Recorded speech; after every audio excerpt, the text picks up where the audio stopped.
research on the internet. You know you can believe anything on the internet. But it said to adopt a child in America can be anywhere from $3,000 to $50,000. To be adopted by God cost Jesus Christ his life. Pretty big price. You see, in 1 Corinthians 6:19, it says, "You are not your own, you were bought with a price." You see, now, if you're not a believer today, just hang in there with me. I'm trying to talk to the believers of what it cost to become a believer. It was not free.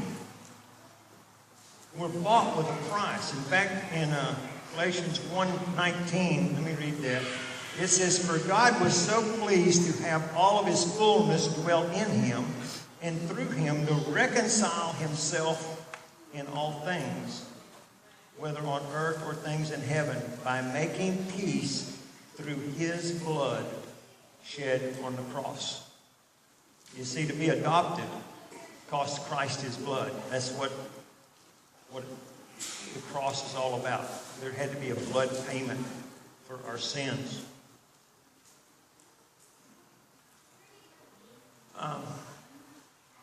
One of the biggest mistakes that I've seen people do with these draw reins, and I'll admit, that was years ago, I made the mistake. I actually worked cows with this rig because you can still turn them, you can flex them, it keeps their head low, but after a while you get them to where they'll put their head on their chin on their chest and just run away with you. You know, it's not something you want to do all the time, but I do believe it's something that can be done that will help a horse that is in an argumentative stage. I've said before that I just don't care about them arguing with me. If they're going to argue, they can argue with themselves. And part of that reason is because most of us, and I include myself, we have bad hands. And what I'm talking about is when we're pulling on the reins, we pull at the wrong time, we pull too much, we don't release at the right time. There's just so many things that we're not in tune with the horse. Whenever you tie a horse, and basically it's tying him to himself, he can either argue with it or he can release to it. And he gets immediate gratification. He's either arguing with himself or he's releasing himself. There's no, he gets immediate release when he quits fighting. I want to show you one more way. We've talked about horses flexing so much. I mean, let me get your nose. He's still arguing. Oh, yeah. Today's just day one.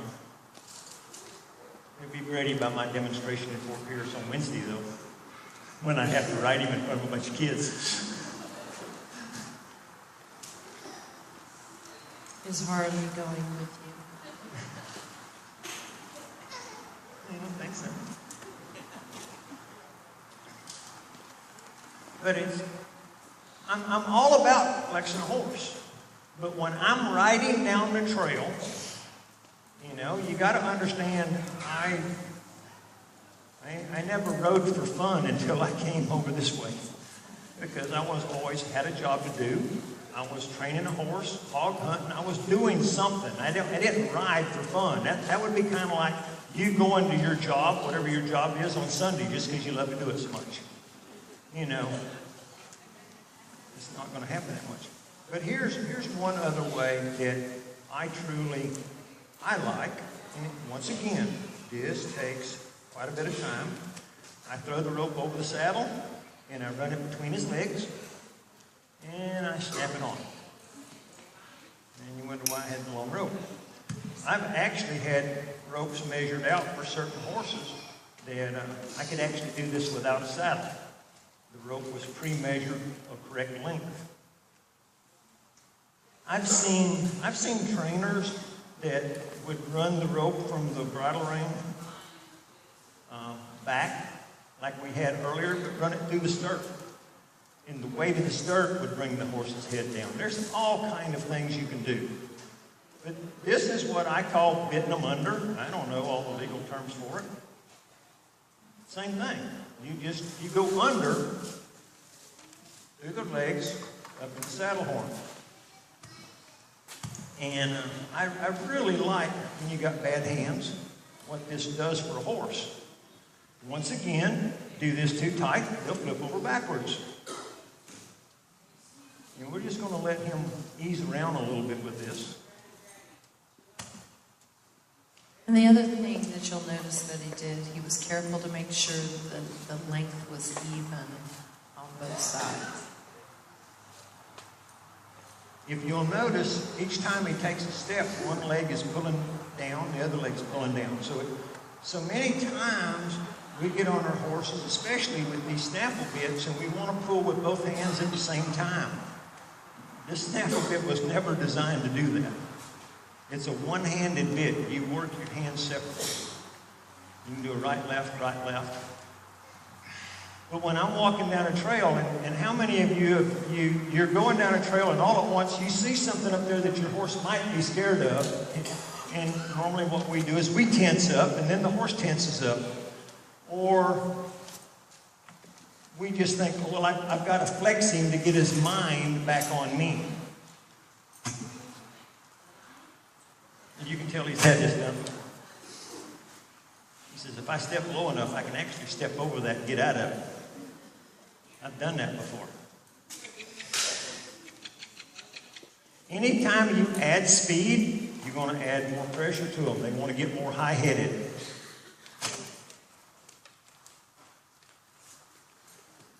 But I'm going to tell you what, it's just one of the things that I liked doing when I rode horses in the pasture, and I needed to get their attention back on me. It didn't matter if I was walking or trotting. You could literally jiggle your bridle reins and your head go down. I don't want to have to flex my horse because somebody else is coming up on their horse. I want to just be able to jiggle my bridle reins, squeeze my legs, and get him to tuck down. You see, I want you to just imagine an adoption. I actually have some friends that adopted a child from another country.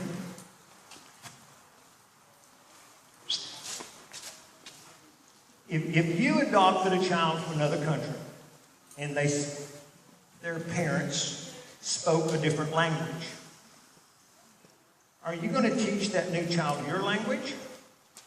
Or are you going to stop your language and learn his? You see where I'm going? Now, it might be good to teach him your language and his, but so many times we wind up giving people whatever they want, giving horses whatever they want. Do it your way. You know, I was actually in a church years ago that they wanted anybody who came there to find a place to fit.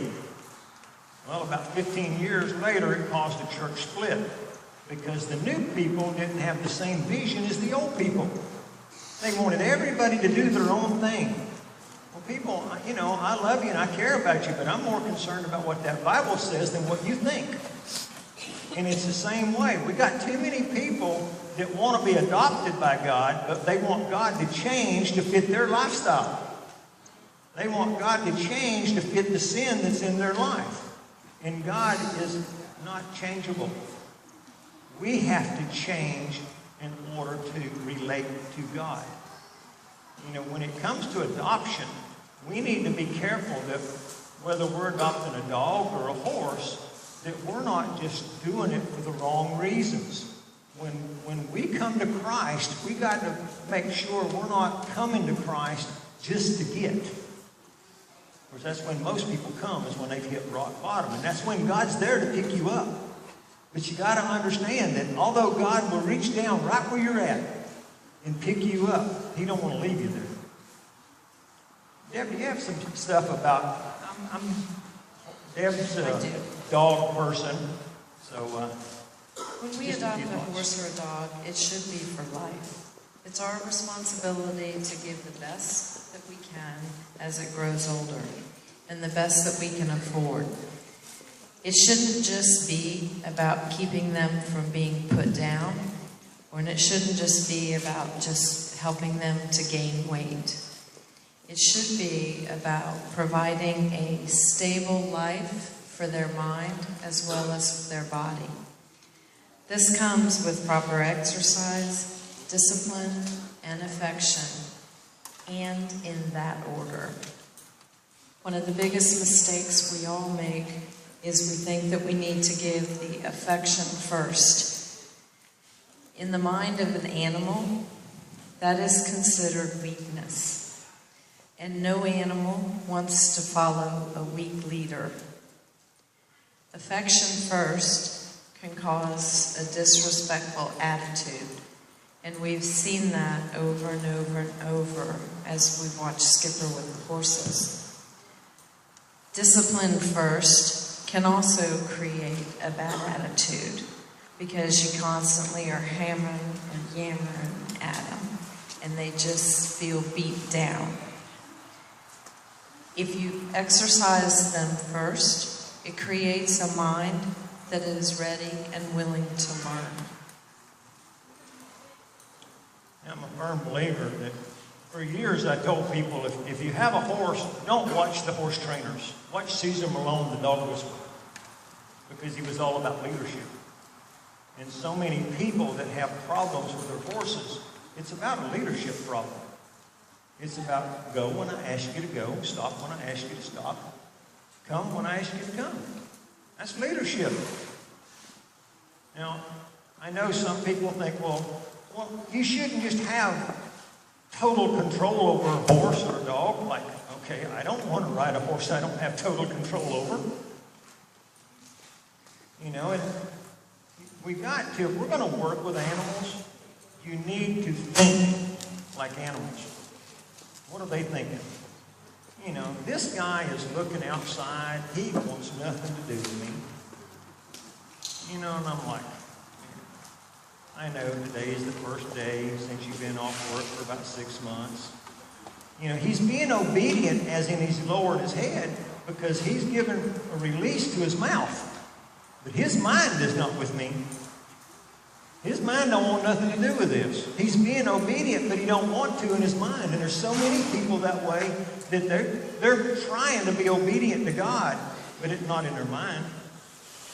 Because there's so many of us that the first thing we want to know is, well, where is the line of sin at? What can I do and it's okay with God? You know, that's a mind that wants to still work in the flesh when the body wants to work in the flesh, but the mind isn't willing to go to God. Because when our mind is surrendered to God, then would be looking into us, see, he would see me do this. See me do that. See, he's kind of in the world, of the world right now. He knows what he should do. And actually, I think he's doing rather well. Probably hasn't had a bit in his mouth in about 6 months. Hasn't had a saddle on his back in 6 months. Everybody thinks he's just this super horse because he's in the story of Jesus and fireworks goes off and he does everything so good. He runs in and rears up and people, it's staged. He knows that's what he's supposed to do.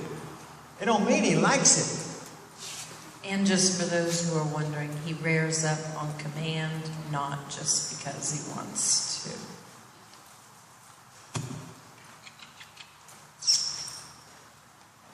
But even Skipper, you're exercising him and taking some of that edge off by having him go round and round in circles when all in the past 6 months is out in the pasture.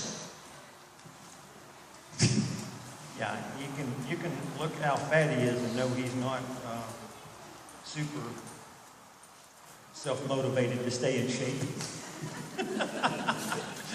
Hey, now you get personal. It's because those stripes on his side are from not fitting in the trailer just right. Yeah, if you notice those stripes on his hip, that's because he leans on that aluminum trailer. That's aluminum marks. And on his belly.